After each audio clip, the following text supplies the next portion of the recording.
just for those listening, that, you know, that's a real thing. If you're talking about altering the way humanity exists, that will eventually go to a point to where we're no longer even, you know, discernibly human. So that's, you know, whether they see it as an extinction or as an evolution, it's alarming regardless, you know, and it's all about how you see it. Well, I actually just learned something today from a guy who's a new contributor to my site, Unlimited Hangout, and his first article is going to be up soon. And it was just, my mouth was agape by the end of it. And I'm probably going to butcher his last name because we haven't like talked in person. So I think it's Klizek or Klizek, John Klizek. I'm hoping I'm saying it right. Anyway, he wrote a lot about this agenda, specifically about changing the education system for the fourth industrial revolution and how it goes back decades and decades and decades. And he documents it all going back to the 70s. And he had something in there that I'd actually never heard before, which is really fascinating, that the term transhumanism was coined in a 1957 book by Julian Huxley. Yes, the relative of Aldous Huxley of Brave New World fame. Julian Huxley was the first head of UNESCO at the UN that was actually a big part of gaming out this fourth industrial revolution remake with all this tech and all of this stuff, you know, for the education system back then. But what he should be best known for is for being president of the Eugenics Society, the British Eugenics Society, which included very famous people at the time: John Maynard Keynes, the economist, Winston Churchill, the prime minister, and of course Margaret Sanger was involved in some other prominent people as well. And he framed transhumanism and the future of genetic engineering and this push to get machines, merge humans with machines, is the next phase of eugenics. And what date was he talking about? Where they discussed 1957. That? This is a 1957 book.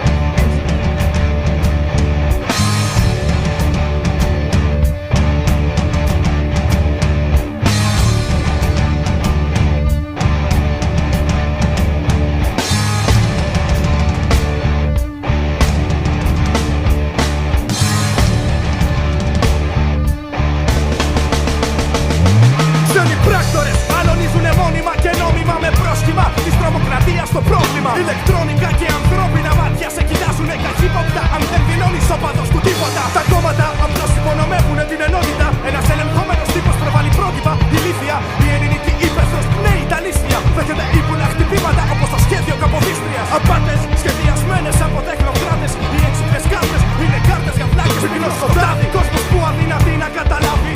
Ελεγχόμενοι και αριθμημένοι σκλάβοι. Σε αυτές δημοκρατίας και ελευθερίας τετραετίες. Κοινοβουλευτικής δικτατορίας δεν είναι σενάρια επιστημονικής φαντασίας, αλλά είναι επιστημονική πραγματικότητα. Το βλέπω καθαρά, είναι στα μάτια μου μπροστά. Είναι επιστημονική πραγματικότητα. Λαμβάνει σάρκα και οστά, σάρκα και οστά. Είναι επιστημονική πραγματικότητα. Το βλέπω καθαρά, είναι στα μάτια μου μπροστά. Είναι επιστημονική πραγματικότητα. Λαμβάνει σάρκα και οστά, σάρκα και οστά. Πραγματικότητα, με σάρκα και οστά, στα μάτια μου μπροστά. Επιστημονική πραγματικότητα, με σάρκα και οστά, στα μάτια μου μπροστά. Λοιπόν, στην νέα εποχή μας περιμένει μια νέα έκπληξη. Ταύτιση του πολιτισμού με την τεχνολογική εξέλιξη. Μόνο φτάνει η ανθρωπότητα, πατήσει στον αιώνα, χτίζοντας κτίρια επιστικά ψηλά. Τη νέα Βαβυλώνα, ανθρώπινο σώμα θα υποστεί εξευτελιστική τυποποίηση. Λογισμικά θα βλάφουν ανθρώπους κατ' εικόνα και ομοίωση. Ικανούς για επιβίωση, παρά τη χημική αλωτρίωση και μόλυνση που δεν δέχεται αποτοξίνωση. Πλήθος οι χημικές εισβολές σε ακτές και πηγές προκαλούν οικολογικές αλλαγές. Προετοιμάζουν τον οργανισμό για μη οργανικές μεταλλαγμένες τροφές με γενετικές επιρροές. Για θητείες ανθρώπων που ευδοκιμούν στα αστικά κέντρα. Δίχως κόμμα και δέντρα, μόνο με ηλεκτρικό ρεύμα. Σε ένα δάσος από κεραίες με αναμεταδότες στα κομβικά σημεία. Συχνότητες υποκαθιστούν την ανθρώπινη επικοινωνία. Είναι επιστημονική πραγματικότητα. Το βλέπω καθαρά, είναι στα μάτια μου μπροστά. Είναι επιστημονική πραγματικότητα. Λαμβάνει σάρκα και οστά, σάρκα και οστά. Είναι επιστημονική πραγματικότητα. Το βλέπω καθαρά, είναι στα μάτια μου μπροστά. Είναι επιστημονική πραγματικότητα. Λαμβάνει σάρκα και οστά, σάρκα και οστά. Επιστημονική πραγματικότητα. Στα μάτια μου μπροστά. Με σάρκα και οστά. Επιστημονική πραγματικότητα. Στα μάτια μου μπροστά. Με σάρκα και οστά.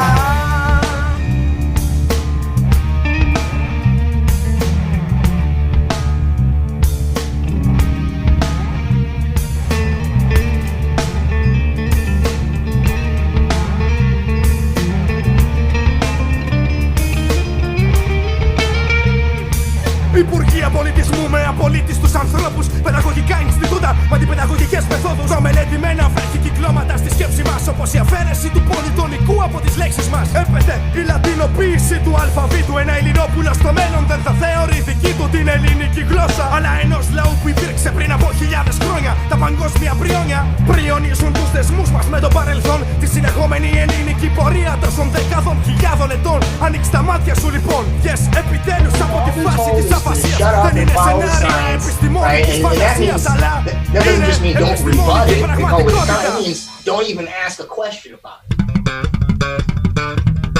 Είναι επιστημονική πραγματικότητα. Το βλέπω καθαρά, είναι στα μάτια μου μπροστά. Είναι επιστημονική πραγματικότητα. Λαμβάνει σάρκα και οστά, σάρκα και οστά. Είναι επιστημονική πραγματικότητα. Το βλέπω καθαρά, είναι στα μάτια μου μπροστά. Είναι επιστημονική πραγματικότητα. Λαμβάνει σάρκα και οστά, σάρκα και οστά. Επιστημονική πραγματικότητα. Στα μάτια μου μπροστά. Με σάρκα και οστά. Επιστημονική πραγματικότητα. Στα μάτια μου μπροστά. Με σάρκα και οστά. Είναι επιστημονική πραγματικότητα. Είναι επιστημονική πραγματικότητα. Είναι επιστημονική. The only thing I'm working on now, hoping to get it done within the next week or two, is that both the AFT and the NEA, they're both part of an international union called Education International. I want to say it's a global union federation.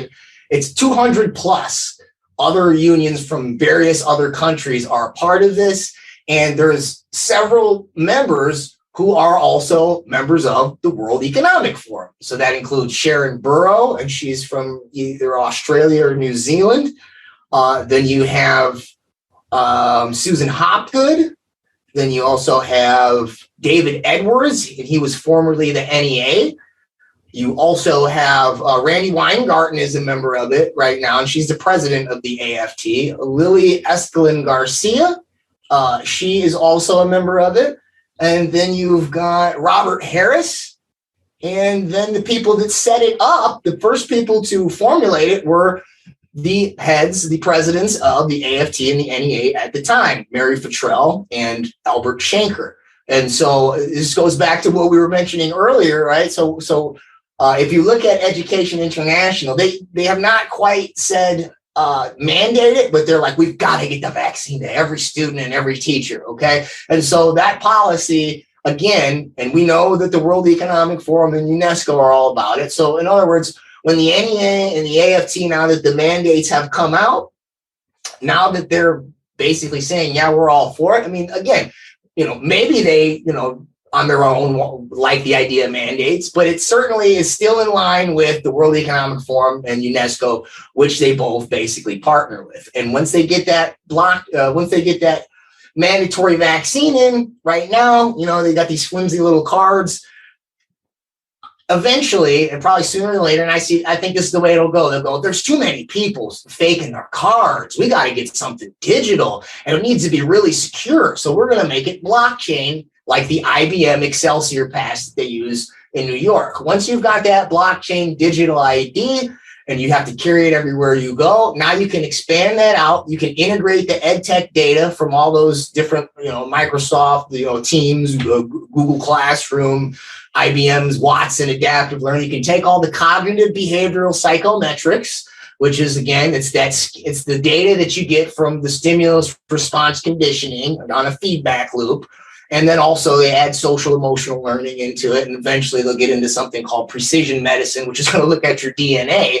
They'll aggregate all that data, and that data in combination with your health status, also your workforce credentials. You mentioned the digital badges. All this stuff is going to determine your access, not just to the classroom, but to your job. And obviously, we already see that with, how many all the people that got fired who didn't want to get the jab. So we're talking the beginning of social credit. Right, we're talking the beginning of bringing in the social credit system from China, which has been financed by BlackRock and Salesforce, which are American companies. Okay, and Salesforce is connected to the UNESCO Global Education Coalition, and once they have that, so basically that vaccine passport is going to be a Trojan horse to integrate the social credit system for ubiquitous data mining, integrating the ed tech.